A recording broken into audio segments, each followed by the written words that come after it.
72-এর সংবিধানকে যদি বহাল রাখি তাহলে আওয়ামী লীগ ঢুকবে, আওয়ামী লীগ ঢুকবে। তো আমরা এই মুহূর্তে পার্টির সিদ্ধান্ত হচ্ছে যে আমরা এই মুহূর্তে নির্বাচনে যাব না। নির্বাচনে যাওয়ার শর্ত হচ্ছে আমরা যাব, ওটা হচ্ছে গণপরিষদ ইলেকশন। কেন হবে গণপরিষদ ইলেকশন?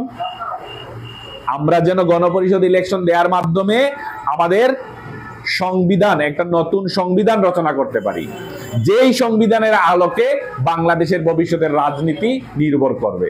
এতে আমাদের কোনো প্রবলেম নাই, আমাদের একটা আসনও দরকার নাই। অন্যান্য দল বিএনপি এবং জামায়াতে ইসলামী সহ ওনারা সব আসন পেয়ে যাক, কিন্তু আমাদের একটা নতুন সংবিধান হইতে হবে জুলাই চার্টারের আলোকে। আপনারা জানেন তো জুলাই ঘোষণাপত্র এসেছে, কিন্তু জুলাই চার্টার এখনো আসে নাই। এটা কখন আসবে?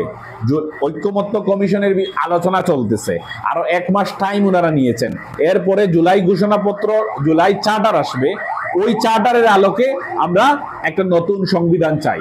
আমরা এতদিন পর্যন্ত যে সংবিধান বদলিয়ে একটা নিউ রিপাবলিকের কথা বলে আসছি, আমাদের 28 ফেব্রুয়ারি নাহিদ ইসলামের যে ঘোষণা ছিল গণপরিষদ ইলেকশন এবং একটা নতুন রিপাবলিক, আমাদের একটা নতুন সংবিধান, এই কথাটাকে অগ্রাহ্য করা হয়েছে। কেন?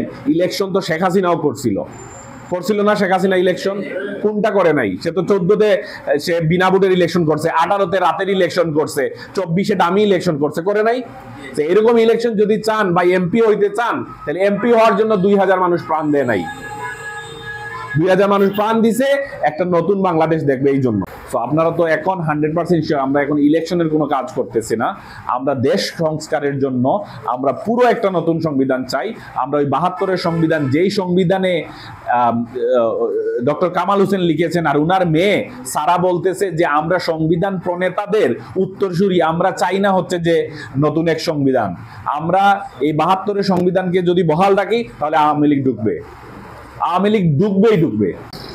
আপনারা মনে রাখবেন, একটা নতুন বাংলাদেশ কখনোই 72-এর সংবিধানকে বাংলাদেশে অক্ষত রেখে এই সংবিধানের মাধ্যমে একটা নতুন বাংলাদেশ গড়া সম্ভব নয়।